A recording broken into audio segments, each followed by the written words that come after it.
जिन्होंने पिछले 3 साल तक पार्टी का नेतृत्व किया, नितिन गडकरी जी, और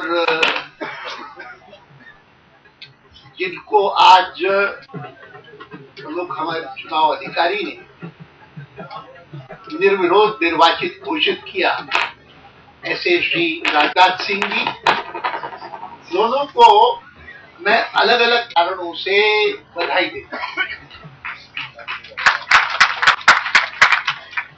पहले तो राजनाथ सिंह जी को दूंगा। उसका कारण है कि मैं कह सकता हूं कि भारतीय जनसंघ के आरंभ से लेकर के आज तक जो हमारी लंबी राजनीतिक यात्रा रही है, 1951 से लेकर के और ये 2013 तक, उसमें शायद ही कोई राष्ट्रीय अध्यक्ष होगा हमारा कि जिसके अवसर पर, जिनके चुनने के अवसर पर इतने उत्साह से लोग यहां पर आए।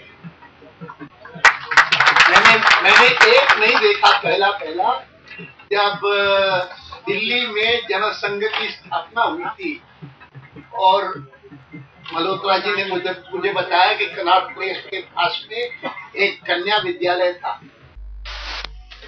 उस एक निर्वाचन को छोड़ करके मैंने सभी बाकी निर्वाचन देखे, लेकिन ऐसा मैंने दृश्य नहीं देखा पहले कभी। और इसीलिए मैं विशेष रूप से राजनाथ सिंह जी को इसकी बधाई देना चाहता हूं। वैसे अपेक्षा करता हूं कि वो न केवल 1913 में होने वाले विधानसभा चुनाव में, 2013 में या 2014 में या 2013-14 किसी में भी अगर लोकसभा का चुनाव होता है, आखिर तो कई चुनाव होने हैं, विधानसभा के और फिर लोकसभा का, इन्हीं 2 सालों में होगा। और उनका कार्यकाल घोषित किया हमारे चुनाव अधिकारी ने कि वो 2013 से लेकर के 15 तक है। तो उनको इन सब में विजय दिलवाना ये एक बहुत बड़ा कार्य होगा, और जिसके लिए परिश्रम चाहिए, कर्मठता चाहिए और लोगों को जुटाने की क्षमता चाहिए, जो उनमें पर्याप्त रूप से है। उन्होंने किया है बहुत बार। मैं एक बात और कहता हूं कि ये जो धारणा कभी कभी रहती है ना कि हम शहरी पार्टी हैं, गांव में हमारा इतना प्रभाव नहीं है। वैसे चुनाव परिणाम इस बात को पुष्ट नहीं करते कभी भी। आरंभ से लेकर के चुनाव परिणाम आए हैं। मैं तो सबसे बड़े मध्य प्रदेश में जानता हूं कि वर्षों तक किसी शहर में हमको सफलता नहीं मिलती थी, और वर्षों तक केवल मात्र ग्रामीण कॉन्स्टिट्यूएंसीज में ही हम जीतते थे। अब तो स्थिति बिल्कुल बदल गई है। यहां तक कि मध्य प्रदेश का मैंने उल्लेख किया तो उस दिन बहुत खुशी हुई जिस दिन एक दिन हम गए थे राष्ट्रपति भवन में, सुषमा जी भी थी, और बहुत खुशी हुई जब हमारे शिवराज जी को वहां पर राष्ट्रपति की ओर से सम्मानित किया गया कि हिंदुस्तान भर में किसी प्रदेश में अगर सर्वाधिक कृषि क्षेत्र में ग्रोथ हुई है, प्रगति हुई है, तो सर्वाधिक जो है वह मध्य प्रदेश है। और वो जबकि उससे पहले जब उन्होंने कार्य संभाला था तब शायद हिंदुस्तान में सबसे नीचे पर, उसको उन्होंने सबसे बड़ा बना दिया। और इतनी 18% ग्रोथ रेट कृषि क्षेत्र में ये प्राप्त करना, जबकि शुरू में वो 2-3 थी, और वहां से लेकर के वहां पहुंचाना, और वो हमारा एक बड़ा प्रदेश, छोटा प्रदेश नहीं है, बड़ा प्रदेश, बहुत बड़ी खुशी की बात थी। लेकिन वर्षों से संसद में भी, लोकसभा में भी राजनाथ जी इस पर फोकस करते रहे हैं, किसानों की समस्याओं पर, कृषि पर, जिस प्रकार से फोकस करते रहे हैं, मुझे विश्वास है कि वो अब पार्टी पूरी की पूरी और सब प्रदेशों में इन्हीं बातों पर बल दे करके वह पार्टी को आगे बढ़ाएंगे।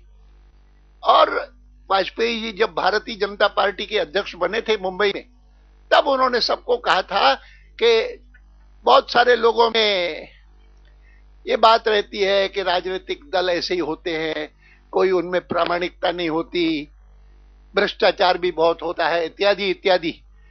लेकिन हमको अपने पार्टी के बारे में, भारतीय जनता पार्टी के बारे में ये प्रमाणित करके दिखाना चाहिए that this is a party with a difference. और यह जो नारा है या यह जो घोषणा है, यह जो संकल्प है, वह कई बार हमारे विरोधी हमारे विरुद्ध यूज करते हैं, उपयोग करते हैं और कहते हैं कि ये कहते हैं कि we are a party with a difference. कहां डिफरेंस है? डिफरेंसेस हैं, डिफरेंस कहां है? इस प्रकार की कोई व्यंग्यात्मक बात करते हैं। मैं कहता हूं कि आज का ये जो अवसर है, जब राजनाथ सिंह जी ने कार्य को संभाला है, नेतृत्व को संभाला है, पार्टी की अध्यक्षता स्वीकार की है सर्वसम्मति से, इतनी बड़े सारे हिंदुस्तान भर के जितने हमारे नेशनल काउंसिल के मेंबर हैं, उन्होंने सब ने एक ही स्वर से उनको ये दायित्व सौंपा है। तो उनको इस बात की विशेष चिंता करनी चाहिए कि एक एक प्रदेश में जो भी लोग हैं वो रोल मॉडल्स बने, इस दृष्टि से कि पार्टी विद डिफरेंस है। कम से कम जो प्रमुख लोग हैं उनमें कहीं कोई कमी नहीं दिखाई दे, नैतिकता की दृष्टि से, मोरालिटी की दृष्टि से, प्रामाणिकता की दृष्टि से, ईमानदारी की दृष्टि से। और खास करके जब पिछले 3-4 सालों में अगर कोई बात सर्वाधिक सार्वजनिक क्षेत्र में चर्चित हुई है तो वो राजनीतिक क्षेत्र में फैला हुआ भ्रष्टाचार चर्चित हुआ है। तो उस समय राजनाथ सिंह जी की ये विशेष जवाबदारी है कि वो इस मामले में एक पार्टी का संकल्प पैदा करें कि नो कॉम्प्रोमाइज विथ एनी, जिसको अनैतिक कहें, अनैतिक आचरण के साथ किसी भी प्रकार का समझौता नहीं। ये दृष्टिकोण लेकर के पार्टी विथ अ डिफरेंस की जो घोषणा वाजपेयी जी ने पार्टी के स्थापना के समय कही थी, भारतीय जनता पार्टी की स्थापना, तो उसको हम सही प्रमाणित करके दें। और आखिरी बात जो मैं इस मामले में कहना चाहूंगा वो ये कि राजनाथ सिंह जी उत्तर प्रदेश से हैं और उत्तर प्रदेश से लोकसभा में भी निर्वाचित हैं।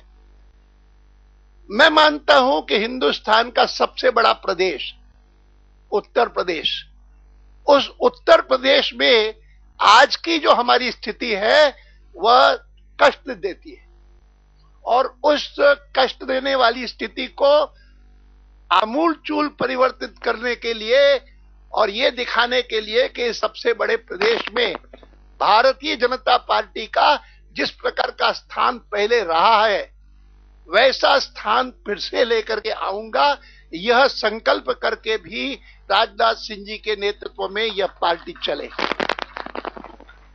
जहां तक नितिन जी का सवाल है, मैं मानता हूं कि नितिन जी 3 साल तक कार्य जिस प्रकार से करते रहे, बहुत कम हम में से इतने परिश्रम के साथ, कर्मठता के साथ, हम तो दिन दिन में काम कर लेते हैं, लेकिन ये तो रात भर काम कर लेते हैं। और सज्जनता, नई नई चीजें सोचने की उनकी एक प्रवृत्ति, क्योंकि इनोवेशन बहुत बड़ी चीज है। और वैसे वो इंफ्रास्ट्रक्चर के विशेषज्ञ माने जाते हैं। महाराष्ट्र की सरकार में उन्होंने जिस प्रकार से ये सारे के सारे फ्लाईओवर्स और सारे के सारे किए, उसके कारण एनडीए की सरकार बनी। वाजपेयी जी हमारे प्रधानमंत्री थे, तो उन्होंने कहा कि हमारे यहां पर भी हम मानते हैं कि इकोनॉमी के सुधार के लिए, इकोनॉमी के ट्रांसफॉर्मेशन के लिए जब तक इंफ्रास्ट्रक्चर नहीं बनता तब तक कुछ नहीं होगा। तो अगर कोई हमारे यहां कोई हमारा कार्यकर्ता है जो इस मामले में सबसे बढ़िया काम कर चुका है, दिखा चुका है, प्रमाणित कर चुका है, और वो उन्होंने महाराष्ट्र में किया है, तो उनको यहाँ के काम में जुटाया जाए और उनको बुला करके और ये काम सुपुर्द किया था। इतना ही नहीं तो मैं कहता हूं कि सबसे बड़ी बात जो हुई है पिछले दिनों में, पत्र पत्रिकाएं देखिए, कांग्रेस के लोगों का मूड देखिए, और मैं पत्रकार रहा हूं इसीलिए इतना जानता हूं कि पत्रकार की दिलचस्पी होती है कि मुझे नेगेटिव खबर जितनी मिले उतना छापो, पॉजिटिव में ज्यादा रुचि नहीं रहती है। तो पिछले दिनों में जो कुछ छपता था हमारे राष्ट्र के इलेक्शन के बारे में, सबसे बड़ी खुशी मुझे इस बात की है, मैं उसके लिए भी बधाई देता हूं नितिन जी को, कि नितिन जी ने हमारे विरोधियों को, वो विरोधी राजनीतिक क्षेत्र में हो चाहे पत्र पत्रिकाओं में हो, उनको बहुत निराश किया है।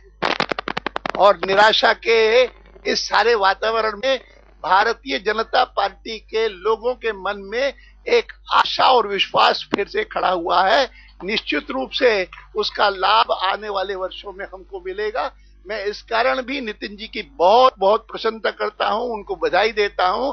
आखिर तो हमारी लड़ाई है हमारे विरोधियों से, और यह पार्टी जो है वो राष्ट्रवाद के प्रति कमिटेड है, यह पार्टी सुशासन के प्रति कमिटेड है, और यह पार्टी कमजोर वर्ग, किसी भी संप्रदाय के हो, किसी भी धर्म के अनुयायी हो, किसी भी समाज के वर्ग के हो, उन सब के लिए जुटी हुई पार्टी है। वो अपने कार्य में सफल हो, इस प्रकार का संकल्प करके हम आज इस नए अध्यक्ष के निर्वाचन के लिए जाएं, इतना ही आपसे अनुरोध करता हूं। और आप सबको बधाई देता हूं जिस प्रकार से पार्टी आगे बढ़ती रही है।